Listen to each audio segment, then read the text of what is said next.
Welcome to the latest Motley Fool scoreboard. I'm on in Chalk Balloon. We've got longtime fools Toby, Bordalon, and Dan Caplinger giving a 1 to 10 rating to top 200 hidden gems Moneyball database stock. It's Intercontinental Exchange, ticker symbol ICE. Rate the strength of Intercontinental's business, including factors like industry and competition. A 10 is invincible. A 1 is hopeless. Dan's at an 8. Toby, you're up there at a 9. Yeah, so Intercontinental operates multiple digital security exchanges and clearinghouse, right, including the New York Stock Exchange. That's probably the one that most people know most. And part of the strength of their business is that being that global provider of financial markets and infrastructure and data services, it's a near certainty that everyone watching this right now is exposed to their data or services in some form or another. They're just everywhere. There is competition in the space, absolutely. But Intercontinental's networks are mission critical to most big investors and traders and financial institutions. And they have built this business over time via mergers to expand and become more diverse with different revenue streams, making it really resilient in all parts of a typical market cycle. People just can't get away from them. And that leads to a very robust business. I agree with Toby. Dinged him a point here. No debate. Intercontinental's markets, definitely important, definitely prestigious. I think that helps the business immensely because relationships do still matter. I think where I ding it a little bit is in some ways I feel like Intercontinental's failed to take full advantage of the brand value of its assets, particularly that crown jewel, the New York Stock Exchange. It's just, we're going to talk about it a little bit in management. I just feel like they could have done a little bit more with that. Yeah, for management, a 10 is Warren Buffett, a 1 is Homer Simpson. Dan is lower than Toby. Dan's at a 7. Toby, you're back at a 9. Yeah, I went pretty high here. New York Stock Exchange has been around forever, right? So this is not a business you would necessarily expect to be founder-led, and yet it is. The company as it exists today is only 25 years old. Founded in 2000 at the peak of the dot-com bubble. Still led by founder and CEO Jeff Sprecher here. He's done a great job, I think, building this company into what it is today. He was named one of Barron's world best CEOs for like 6 straight years. Now, it's Barron's, so there you go. But that's something. That's something there. I like this team and what they built with this company. Yeah, the hit that I have against Sprecher is that I kind of feel like had an opportunity, Intercontinental New York Stock Exchange had an opportunity to maintain its control over the entire market. And instead, the Nasdaq essentially stole away what's become the most important sector, and that's technology.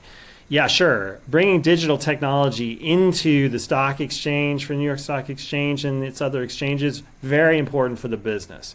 But it wasn't enough to get those big tech names to switch their listings from the Nasdaq to the NYSE. And that's just been a loss of prestige that I think you have to kind of put at the foot of Sprecher for allowing that to happen. All right, in financials, a 10 is a fortress, a 1 is yikes. Finally, some agreement.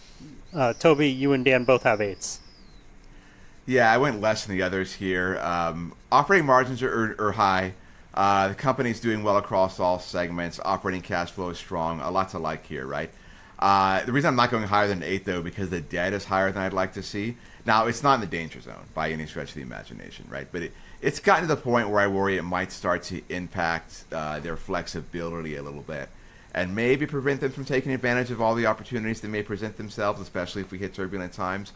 But that's my only real criticism, I think, of the business right now. Yeah, I love the revenue moving steadily up, earnings moving steadily up. For me, the debt isn't quite as big of an issue. I just think that Intercontinental's made a bunch of acquisitions. I don't think that it needs to acquire at quite the same pace going forward. If it consolidates what it has already done, I think that can help improve the brand, and that'll have positive financial impacts as well. Dan, let's move on to valuation. How well will Intercontinental Exchange's stock do over the next 5 years? Now safe is it? 10's a sure thing, 1's a lottery ticket. I think we're going to be a market perform here, 5 to 10%. We gave it a safety score of 8. I think that Intercontinental's gotten a lot of the benefits of the efficiencies that it has gained already.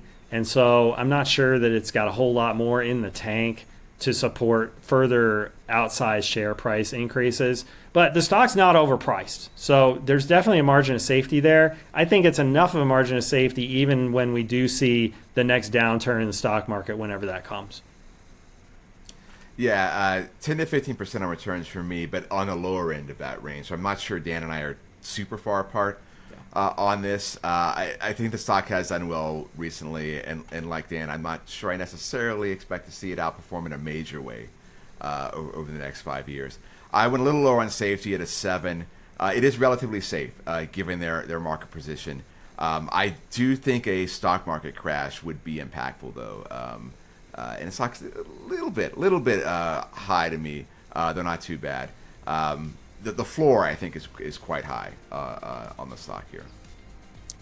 Thank you to both Toby and to Dan. They've given Intercontinental Exchange a strong overall score of 7.7 out of 10. But for top hits, Dan prefers Nasdaq. Toby prefers CBOE Global Markets. Look out for a new scoreboard every market day at 7 p.m. Eastern. Next up is BlackRock. Till then, Fool on.